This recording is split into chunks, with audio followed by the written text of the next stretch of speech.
Hello, my name is Craig Roggow, and I want to thank you for joining me on this presentation today. And as we get started, I just want to give you some parameters. This video follows a PowerPoint presentation, and the video and PowerPoint actually follow more in depth on the topic on a blog publishing, of which I'll give you that information later. So again, thank you for joining me on this presentation. This presentation is entitled Monopoly for Self-Interest, and as you clicked on the video, you probably noticed Michael Douglas. And those of you that are old enough, you remember the movie in the late 1980s, 1987-ish, where Oliver Stone directed this movie called Wall Street. And one of the characters in that particular movie was Gordon Gekko. Gordon Gekko was played by Michael Douglas. And that character became synonymous with corporate greed and what had become wrong with Wall Street at the time. Now, we've all gone through the last number of years. We've had a lot of financial issues and Wall Street problems and so forth. So I'm sure a lot of this is fresh in our mind. I think even Charlie Sheen was in that movie. Anyhow, getting on with this presentation, there are some parallels, of course. In antitrust cases, what you find is that corporations have become greedy, and as a result, they basically end up in court, and one way or the other, there are more constraints put on them so that they don't have an unfair advantage. So with that in mind, that's kind of the background or the backdrop, if you will, to this presentation. So let's get started. So again, monopoly for self-interest. And we will go through fairly quickly in this video just an outline of the actual study, and you can go into more depth again at the blog site. So the abstract of this particular presentation is that I'm going to identify two separate antitrust cases involving two different companies, and I'm going to describe each of these cases in more detail. Now, many companies intentionally or unintentionally implement strategies or policies to prevent their competitors from thriving in the market.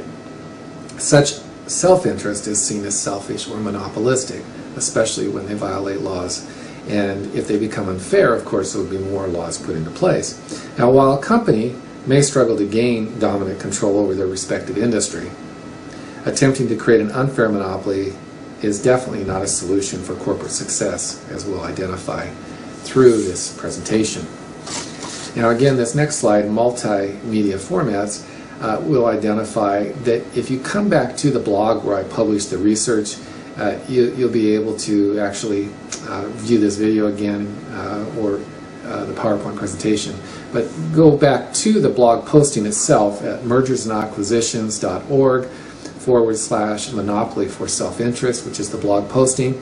And there you can actually download the PowerPoint presentation or review this video again. So again, number one, the blog posting. Number two, if you want to just download the PowerPoint presentation separately, you can do that here by clicking on this link. Probably hard to do that through the video though. And number three, you can either view the video on the blog itself, or you can actually probably view it on YouTube. So plenty of places to follow up on the research for this project. As an overview for this project, again, we reiterate that companies inherently want to gain large market share at all costs. Obviously, they want to make as much as they can. That in itself is not bad, but what happens is the largest market share occurs for monopolies which control the market in an industry where you have usually some unfair advantages, and therefore there are regulations put into place. Now, some companies devise strategies to selfishly gain monopolistic control over an industry, and as a result they rarely win. Now, we'll see that there are like utility companies and so forth where there are certain licensing that has to be in place, and the government will put regulations in place to make the playing field a bit more level or to protect consumers at large.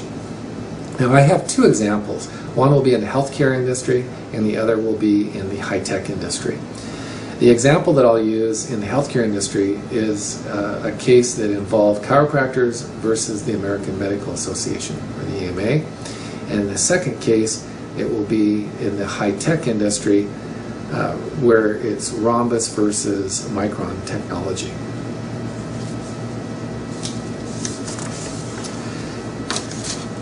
Now again, the scope of this project is somewhat limited on this video, but the objective of this project is to identify the two separate antitrust cases and the potential effects on their respective industry, describe each company, the market, the antitrust case against them. We will compare and contrast the cases, finding key elements or themes or differences, and we'll identify the pros and cons from the outcome of these two antitrust cases.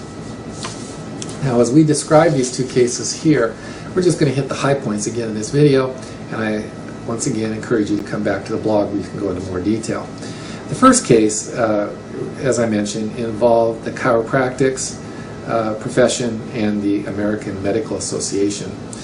And if we take a look at chiropractors first, we see that chiropractic profession involves the diagnosis, treatment, and avoidance of neuromuscular skeletal systems. It's more of a manual healthcare management. And the AMA, on the other hand, is a very powerful organization made up of physicians whose goal is to better promote public health, progress the interests of physicians and patients, and raise money for medical education. Both were found in the medical industry. And as we identify on the blog, that basically the American Medical Association saw chiropractics as a threat to them and wanted to find ways that they could eliminate them from the market. Now, if we outline the actual case between Wilk versus the AMA in 1976, we find that the case that was actually filed was filed by a chiropractor and I think 4 different chiropractors against the American Medical Association and a number of associated type organizations with the American Medical Association. As a result, the claims were found to be true. The AMA was guilty of the charges, and chiropractic practice was permitted as an independent profession within the healthcare industry as a result of this case. If we take a look at Rhombus and Micron technology profile, we identify that Rhombus and Micron Technologies were in the high-tech microchip production industry. Specifically, Rhombus produced an RDM chip and also dealt with technology licensing. And similar with Micron Technology, which produced similar chips. Now, if we take a look at the specifics of the case, Rhombus accused Micron Technology of planning to unfairly remove its RDM from the market. And Rhombus further claimed that Micron Technology kept its SD-RAM chip artificially low priced, so their chip would be perceived as high priced. So in other words, they wouldn't be able to sell as many chips. Now, Micron Technology denied the claims, providing evidence to the court of faulty RD-RAM design and production cost. As a result, Rhombus was found guilty for intentionally destroying evidence, whereas first of all, Rhombus brought charges against Micron Technology. It turned out that Rhombus was actually found guilty for destroying evidence. Contrast and comparison between these two cases. Now, both cases have one entity trying to gain monopolistic control over their respective markets. Rhombus and the AMA are both unable to gain monopolistic market control respectively. The lawsuits hurt the reputation of the AMA and Rhombus, while Chiropractics and Micron Technology each gained positive reputations as a result of these two cases. Pros and cons. Pros. Selfish interests are not recognized by law as an excuse to seek a monopoly. Less powerful organizations in a given industry are protected from monopolistic exploitation by larger industries or corporations. Cons. The losing industry gains a negative reputation that affects its profitability. And sometimes may even be banned, or patents may not even be proven valid, as in the case with Rhombus and Micron Technology. In conclusion, attempting to create an unfair monopoly is not a solution for corporate success, as we discussed in the thesis.